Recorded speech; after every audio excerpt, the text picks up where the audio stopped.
This is the left side of mediastinum. The root of the lung and arch of the aorta form the key to this surface. The arch of the aorta arches over the root of the left lung, similar to that of the arch of the azygous vein on the right side.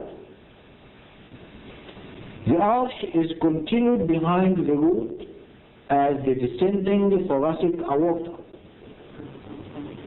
It descends in contact with the left side of the thoracic vertebrae, starting opposite the fourth thoracic vertebra. As it passes downwards, it deviates to the right and is crossed by the esophagus, which deviates to the left. Notice the posterior intercostal arteries as they arise from the dorsal aspect of the thoracic aorta. These branches begin by the third posterior intercostal. The first and second arise from the superior intercostal artery, which is a branch of the costo-cervical trunk. On the left side of the arch of the aorta,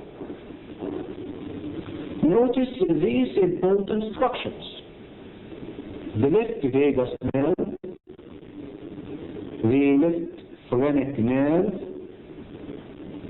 the cervical cardiac nerves, and the left superior intercostal vein.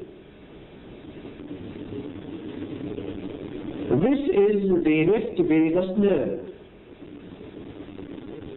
Here it gives off its recurrent laryngeal branch, which winds round the arch of the aorta.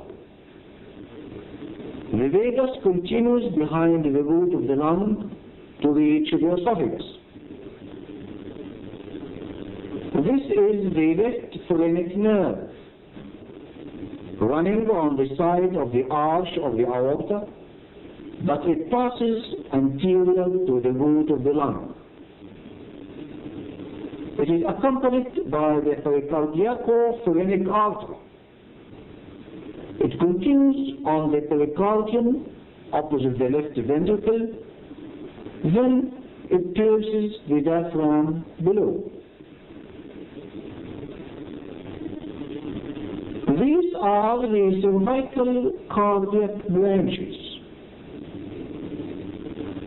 which arise from the left vagus and left sympathetic trunk in the neck, and descend to join the superficial cardiac plexus of nerves on the surface of the ligamentum arteriosum, just below the arch of the aorta.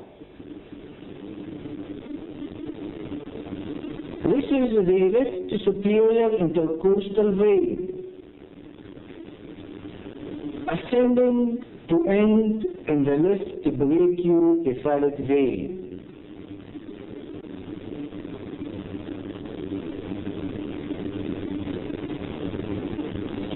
This is the ligamentum arteriosum, connecting the undersurface of the arch of aorta to the left pulmonary artery at its origin from the pulmonary trunk. It is the ductus arteriosus of the fetus.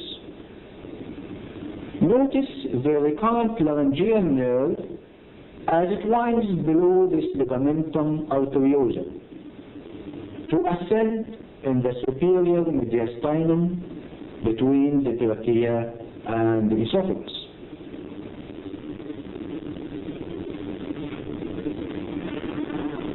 This is the left recurrent laryngeal nerve, ascending between the trachea in front and the esophagus behind. Note that the right recurrent laryngeal winds around the right subclavian artery. This is the thoracic duct as it ascends on the left side of the esophagus. It reaches the root of the neck to end in the junction between the left internal jugular vein and the left subclavian vein.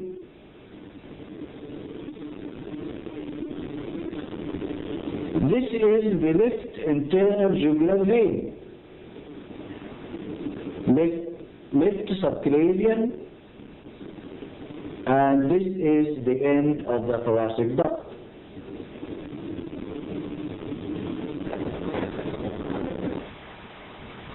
This is the right vagus nerve, giving off the right recurrent laryngeal nerve, which winds round the right subclavian artery. The right subclavian artery arises from the brachiocephalic artery opposite the sternoclavicular joint. The other division of the brachiocephalic artery is the right common carotid artery. This is different from the left side, where both the left common carotid and left subclavian arise separately from the arch of the aorta. This is the brachiocephalic artery arising from the arch of aorta. To its left side is the left common carotid and left subclavian.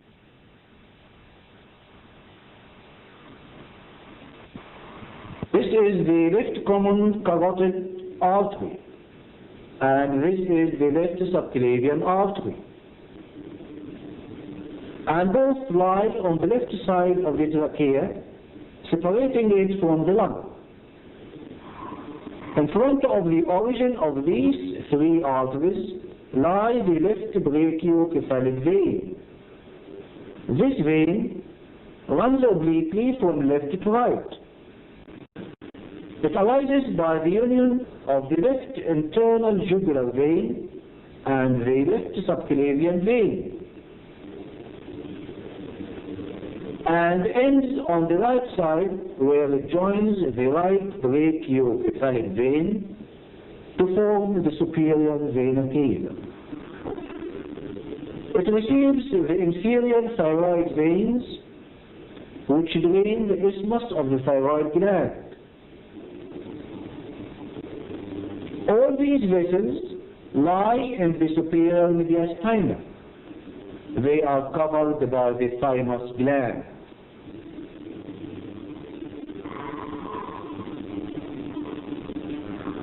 This is the thymus gland,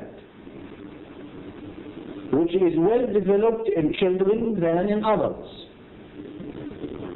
Remember that the whole arch of aorta is in the superior mediastinum, that's to say, behind the lower half of the manubrium sterni.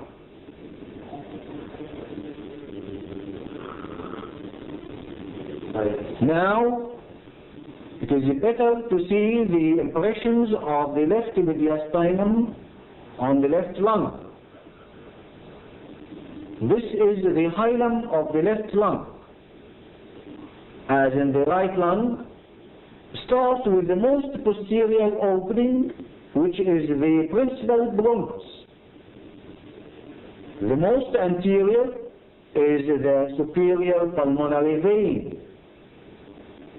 The most lower is the inferior pulmonary vein. The pulmonary artery is between the bronchus and the superior pulmonary vein, but it overlaps the bronchus from above. There is no eparterial bronchus as in the right lung. This is the groove for the arch of the aorta, above the hilum. It is the groove for the descending aorta behind the hilum.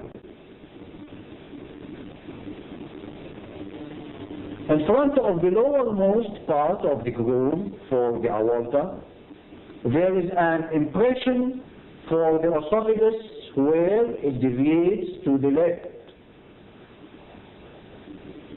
and crosses the aorta. In front and below the hilum, there is the concavity for the left and the right ventricles, and just above this concavity is the area for the infundibulum of the right ventricle.